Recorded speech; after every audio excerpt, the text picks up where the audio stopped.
obviously Justice League was released in 2017, I think, and it was pretty terrible. Yeah. It was a hodgepodge of just studio interference and switching directors mid-movie and all that shit. And it wasn't good. It wasn't good. It wasn't what it could have been at all. And everybody was clamoring for this Snyder Cut that honestly the fans made happen. The fans wanted it so bad that Zack Snyder's like, hey, if somebody will give me the money, I'll do the Snyder Cut. And then HBO Max did, and Warner Brothers did, and we're getting it. And from what I could see from the trailer, it looks like a whole lot of movie was left on that cutting room floor by the DC executives at the time. What did you guys think of the trailer that was dropped for, or all the news coming out for the Justice League Snyder Cut? I loved it. I'm so pumped for it. Like, that's the trailer I wanted originally. And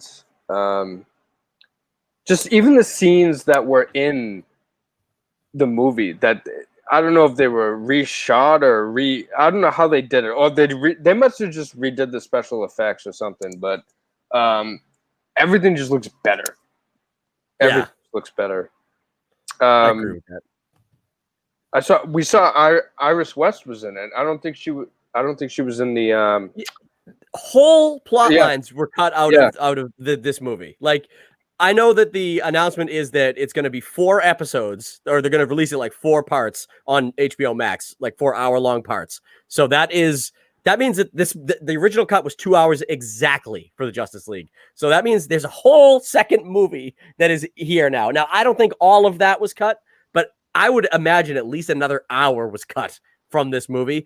And if you're scrapping an hour from a movie, that is so much story to flush out that they just were like, well, we don't care for that. Like, I'm so glad that DC fired all the people that made this, that were in charge, because that was ridiculous to leave that amount of a movie gone. Yeah, I think they were like, okay, it can't be more than 2 hours. 2 hours is the max. That's why it was like exactly 2 hours. Yeah. Because that's the time they allotted the movie to be.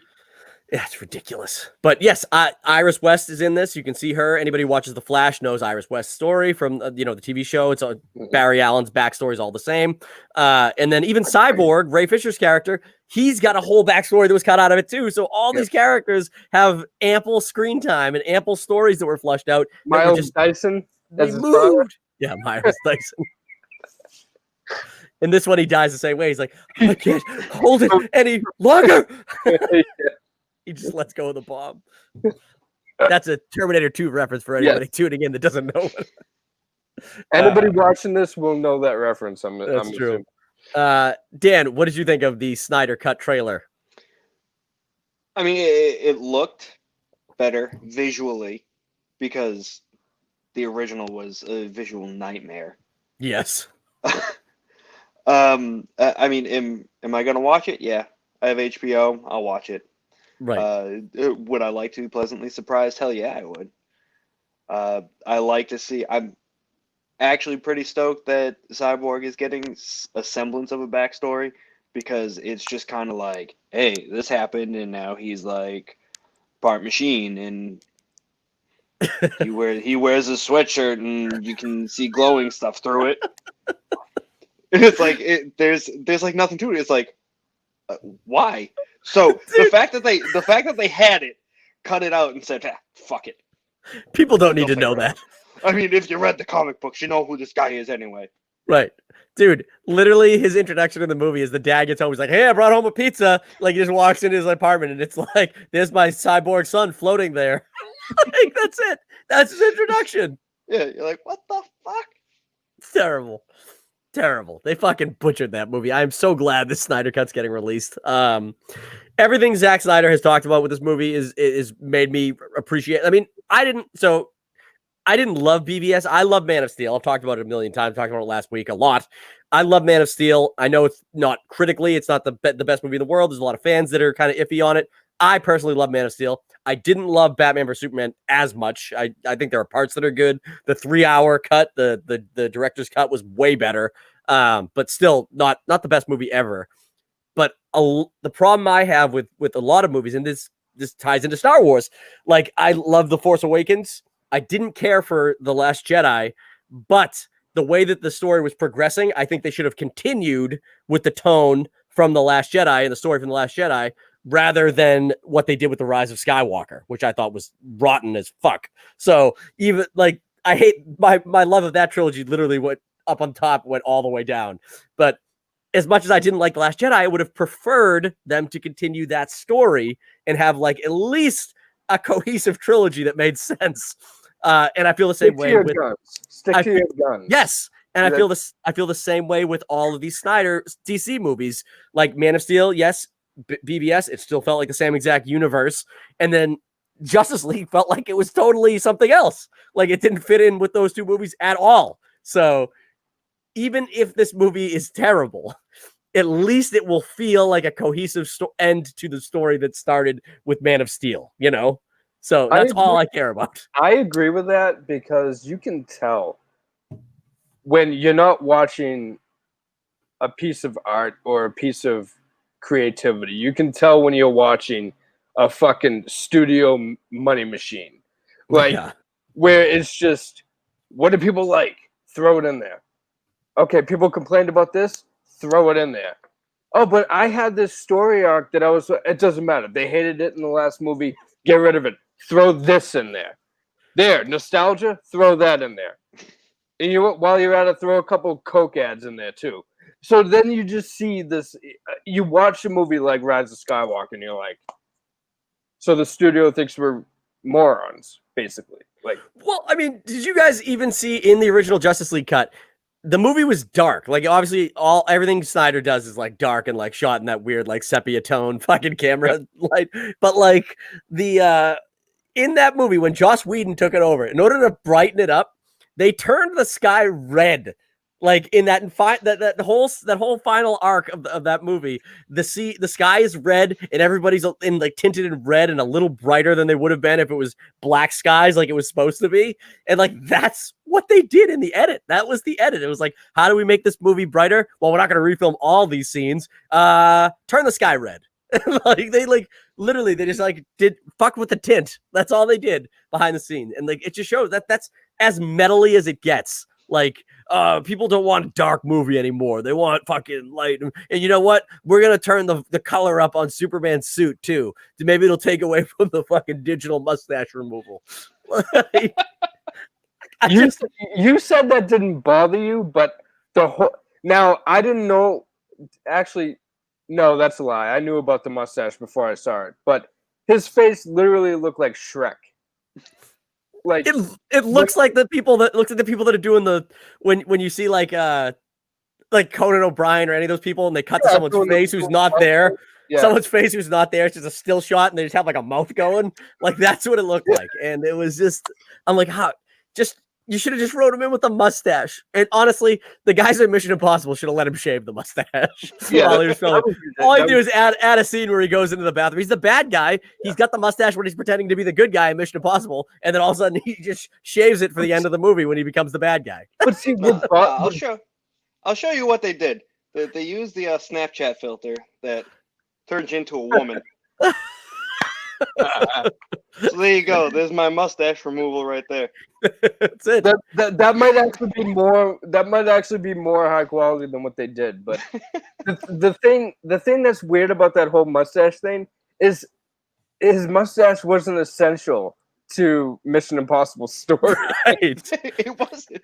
That's literally that's literally just competing because who does Mission Impossible? Is that it's Universal or is that I forget whoever owns it was just being like Warner Brothers, fuck you. Like, we're not shaving that mustache.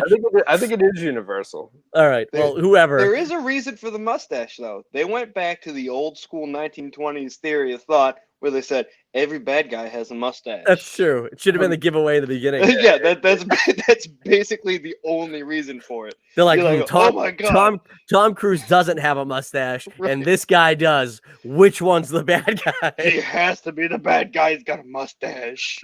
That's right. So the mustache worked in the movie, though. So yeah, the original cut of Justice League is basically one of those unfinished trailers we were talking about earlier with like the unfinished CGI. it was like a dailies cut. They were like, it's fine, just throw it up there. I was thinking today, it's so funny. I was thinking it'd be funny if I ever wanted to make a movie like in real life, which I probably would never do. But if I ever did, and I didn't have the budget to do like a car chase or anything like that, I would literally pay for a like model city and just like cut to be like, woo, like moving cars through the fucking city with my hand in the frame. And that would have been better than what happened at the end of Justice League. Oh, probably. like the audience would have reacted better if all of a sudden it was like, and here are Superman and Steppenwolf action figures fighting, like, because we couldn't afford to get it right. Just an aside on practical models and how useful they can be. And in the original Terminator, at the end when they blow Arnold up in the truck, in the oil truck or whatever, that whole explosion is models. Really? You wouldn't even know. Like it's just a close up of a toy model being exploded. Oh, I was gonna say, can't you see Sarah Connor and like Kyle Reese in every angle of that explosion?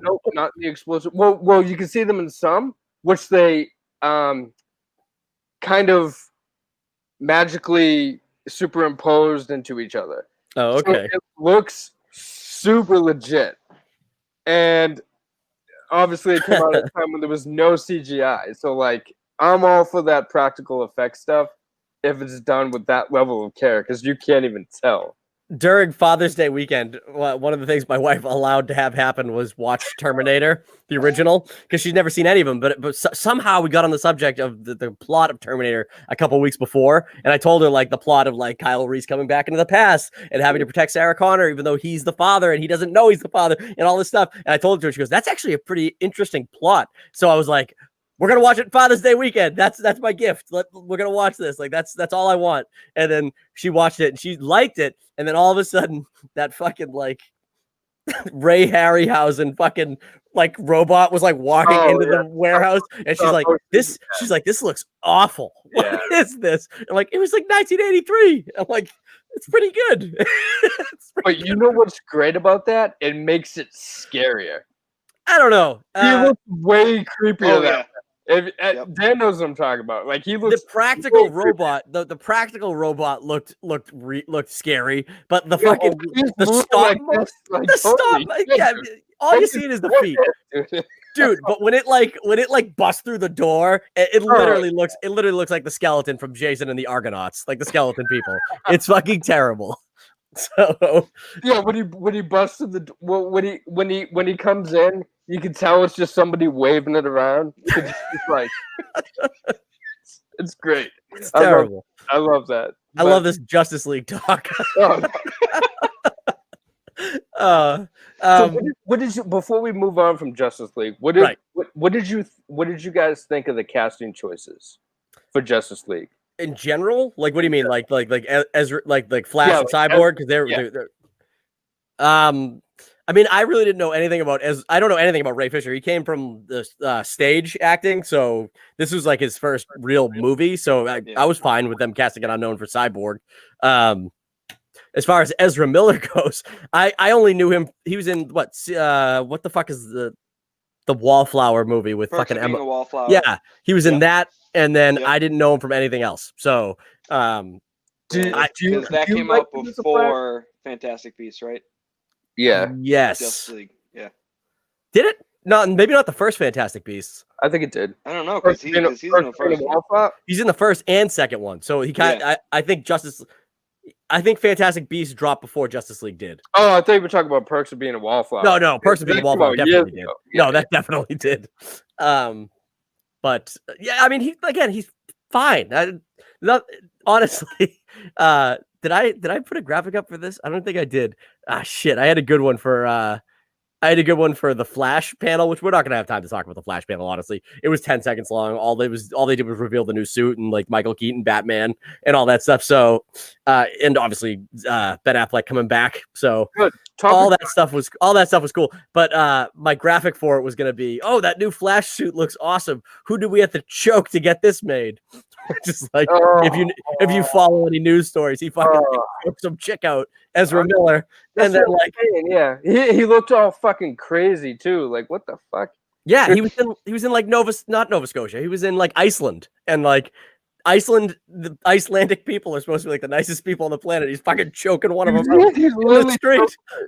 So I don't know. I don't know if I thought he was a fine choice, and he seemed funny in Justice League. But then all of a sudden, and I want my Barry Allen to be kind of funny, so I'm glad. I thought he was forced though, and I thought he was kind of forced. I think the worst thing about him was the running. Like it literally looks, looks so weird running. It's like, dude, have you ever run before this? Like, did you watch the Goldbergs? Yeah, yeah, he looks like Barry running. Oh yeah, swinging the arms behind him. The Jackie Town posse behind him. Yeah, it's like I saw that and it's just odd. It was just that one scene, though, right at the end of the movie where it shows him like doing the running through the streets. He's like, whoa, whoa, whoa. It was like, whoa, like, why are you running like that? You look like Ace Ventura, like something. It's so weird. It's like Shaggy from Scooby Doo when he does like his walk where he like drags his feet behind him a little bit. Oh, it's fucking weird. But yeah, I have no problem with Ezra Miller. I like Jason Momoa as Aquaman. I thought Aquaman was silly as fuck, but it was entertaining. So I'm glad he's my Aquaman. I love Henry Cavill. I will defend him till the end of time.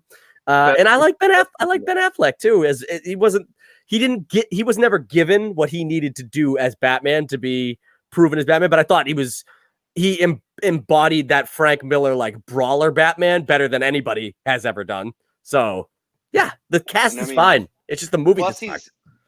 Plus, Affleck's coming off of everybody just loving Christian Bale as Batman.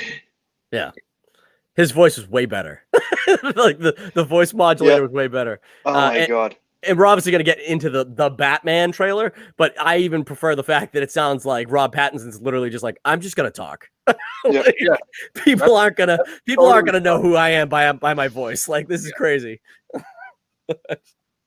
So Affleck's always had that problem of being Ben Affleck, where like people just see, no matter what character he played, they just see Ben Affleck. That's funny because I know Russell Crowe's like a pretty well-renowned actor. I feel like he's always Russell Crowe to me, but he was great as Jor-El though. Yeah, I don't know why I feel that way because I watch his movies. I'm like, he's acting great, but then I somehow feel like when I see him, I'm like, it's just Russell Crowe.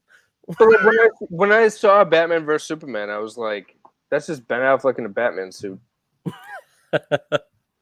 Yeah, well, you know what? I think from the Boston area, we have a little more exposure to Ben Affleck than most people do.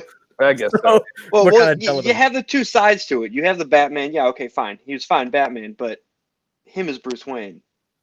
Yeah.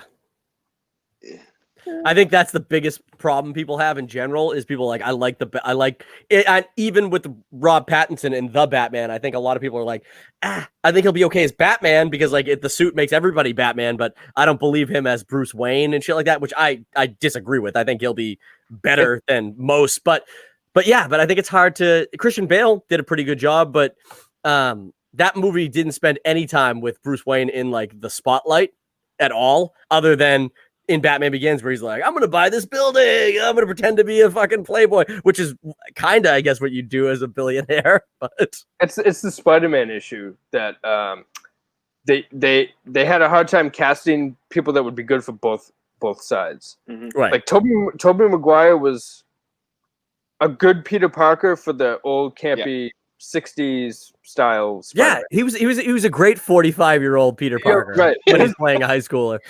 His Spider-Man was terrible.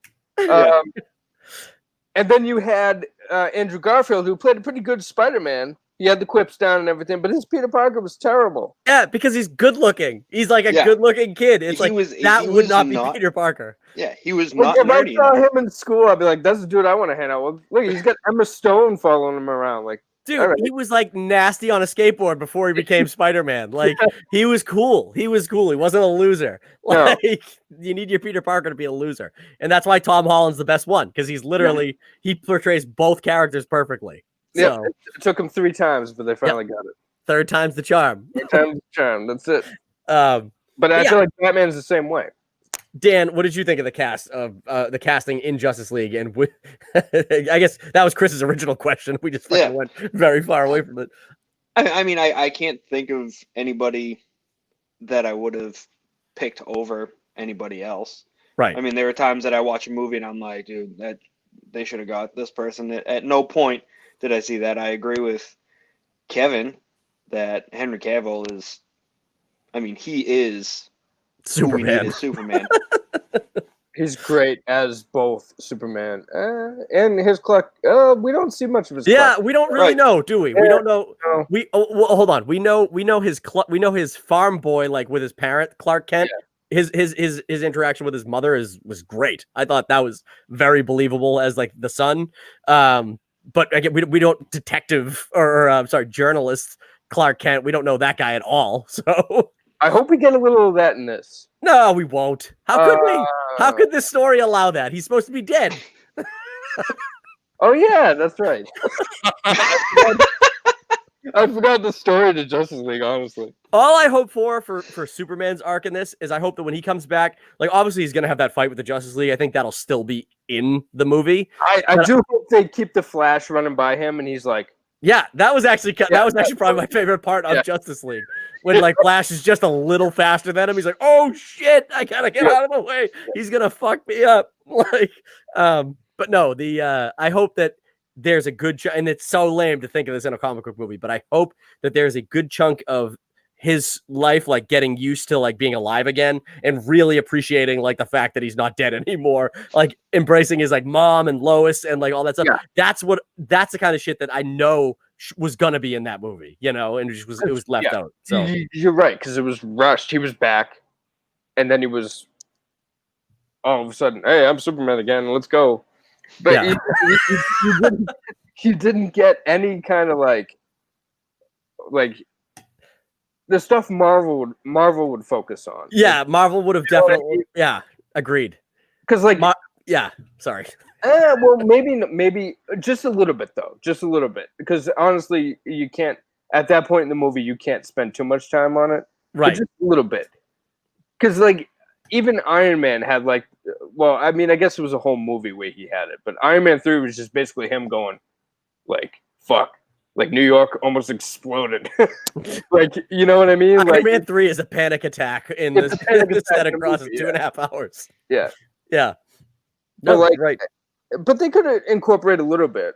Kind of like in Spider-Man 2, where Peter Parker loses his powers and he doesn't know how to, he kind of learns to adjust and, like this, that was only a little part of the movie. So I think they could do something at least with, like maybe he's secluded a little bit and Lois has to go find him, because they didn't use Amy Adams that much in the original cut either. Right. So I mean, I hope they use her more. I don't know. I don't know, but you just brought up something that has always irked me, and that is, how does Spider-Man just lose his powers in Spider-Man 2?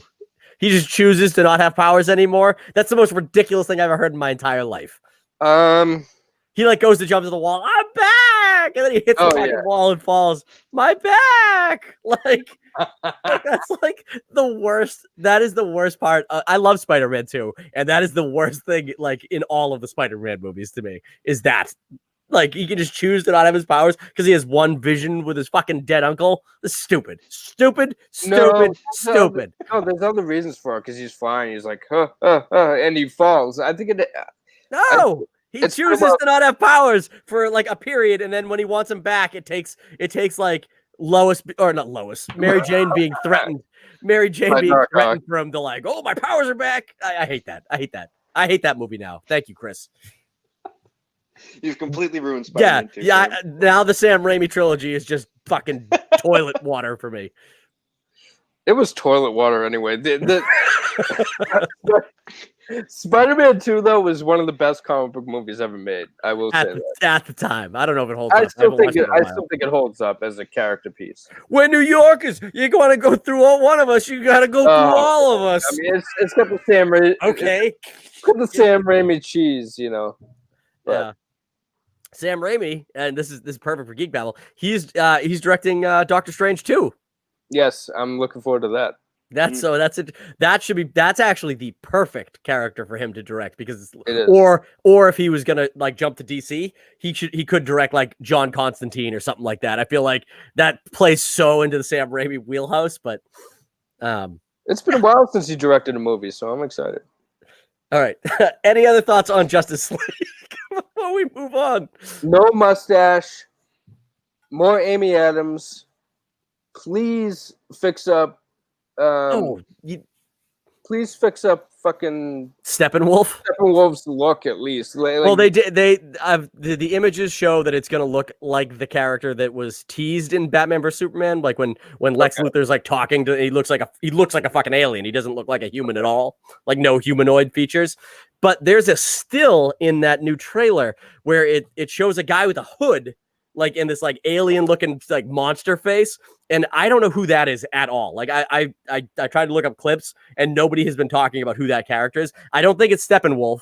I know it's not Darkseid because you see him at the beginning of the trailer, but I don't know who that is. Like so there's a whole bunch of shit.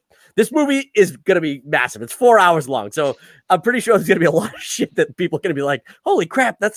I mean, at least half this movie is going to be totally like new footage. So that's pretty exciting. Pretty exciting. And please, like, cut out all Jesse Eisenberg, Lex Luthor, and cast somebody else. Please.